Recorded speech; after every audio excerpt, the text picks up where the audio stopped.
Oh, no. I don't think you should do that. That's what he said? Okay, what about your mom? What was her advice? Yeah, she's a wise woman, isn't she? Let's go. Oh, hi. Hey, you know what, Marie? I'm gonna have to get going. Brent's here and it's his birthday today. Yeah, I'll have to call you back, okay? Okay, thanks. Bye. Good to see you. How are you doing? I'm good. How are you? How's your birthday going? Pretty good. It's only been a couple hours, but nothing's wrong has happened yet, so. Uh-oh, I'm getting another call. Do you mind? Okay, go ahead. Okay. Hi. Jenny, thanks for calling. Yeah, sorry, I can't talk right now. Yeah, I'm here with Brent. Okay, I'll tell him.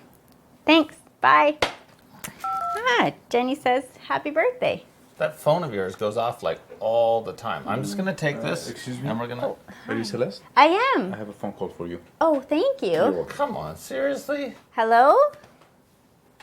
Hi. Oh, Mindy, I'm gonna have to call you back, okay? Yeah, I'm here with Brent. Okay, just give me like half an hour. Okay, thanks, bye. Are you kidding me? I'm taking this phone too. Oh. Let's just put them here. He can come grab his phone later. How did they even know you were here? I don't know. Anyways, I've got a question for you. Can I have your attention for a I'm while? all ears, dear. Okay, so I was thinking about discipleship this morning. Mm-hmm. When you think about discipleship, do you think about like a mentor and a disciple, and the disciple gets to like just learn from the pearls of wisdom that the mentor is going to share with them? No, that sounds a lot like a teacher-student relationship. Mentorship, discipleship, it's a lot more back and forth. That's why I'm getting all of these phone calls. And actually, too, in a discipleship relationship, the mentor often learns just as much, if not more, than the mentee.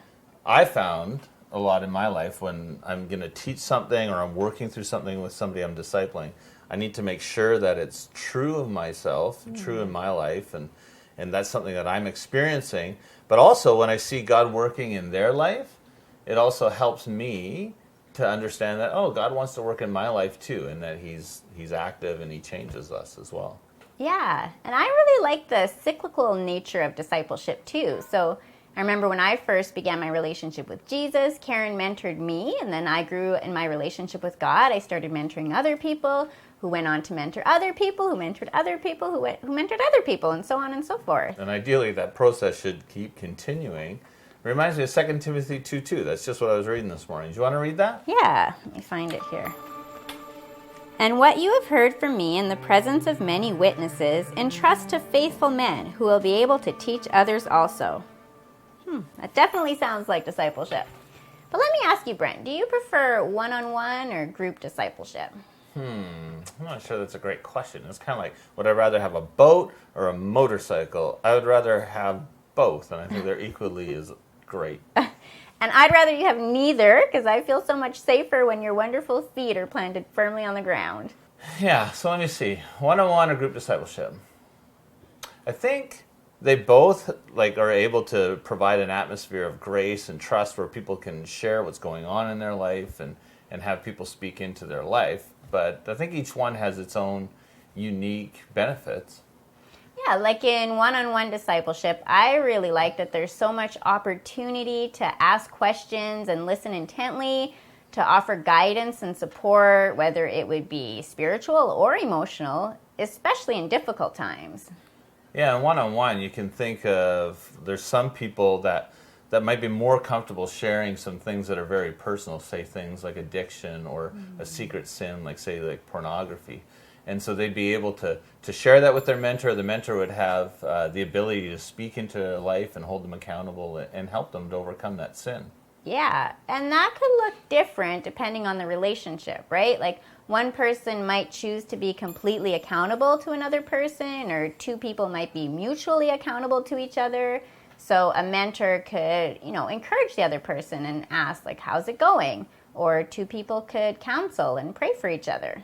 That's true. But a lot of churches are moving towards groups of people. So discipleship groups where people get together, they study the Bible, they learn how to apply it to their life. They experience fellowship together. It seems like a lot of churches are going that way. Yeah, and in some churches they'll call it discipleship groups or cell groups, small groups, prayer groups. They go by a lot of different names. But I think the common thing is that members of the group have an opportunity to share their concerns and issues. Yeah, and sometimes people fear that if you're in a group, people won't be able to do that. But some churches, they'll put age or gender restrictions on the group to make sure people are more comfortable. But I think it doesn't matter what the restrictions are. If people understand that what happens in that group, what's said in that group will stay in that group, then they're more comfortable and they learn to be more comfortable sharing that with the group members. And if you're part of a group, you'll share a sense of camaraderie with a greater number of people. So there's more people to support and encourage each other, more people to learn from. And often in those groups, too, Christians are given an opportunity to lead, whether it's leading a prayer time, a worship time, or hosting, or even bringing a snack. Yeah, and for those people, often it's their first opportunity to lead, and they're comfortable doing it because they're doing it within a context of their peers. Yeah, and you might decide to invite people to the group. Would you like to have more coffee? Oh, I've had too much already. Thank you. Would you like to have more? I'll have some, please. Thank you. You're welcome. So yeah, sorry, as I was saying, if it's a group, you can choose to invite more people to the group, so the group could grow in number. And in any healthy group, people would definitely grow in their relationships with each other and also their relationship with God. So would you say it's safe to say it doesn't matter if it's one-on-one or group discipleship, both can be effective at helping people experience relationships of grace and trust, an ability to share what they're going through with other people, and have an opportunity for God to work in them and through them? Mm-hmm. I would definitely say that. All right. Yeah. Actually, there's a few things I would say. Summarize it. Yeah, thanks. Discipleship is primarily a relationship between God and an individual, but the process is strengthened through intentional human relationships. There are two main kinds of discipleship relationships, one-on-one and group discipleship. These relationships offer accountability and therefore growth and integrity in spiritual discipline, a safe place to introduce people to serving the church, a structured and intentional way to practice living the Christian life with relational support and accountability.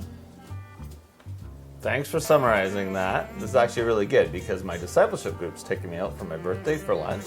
Nice. So I'm going to give you your phone back. Thank you for 5 minutes out of your busy schedule. Give this phone back to the owner. Okay. And I will see you later tonight for supper. You're taking me out? Yes. All right. Enjoy your lunch. Okay. I'll see Bye, you later. hon.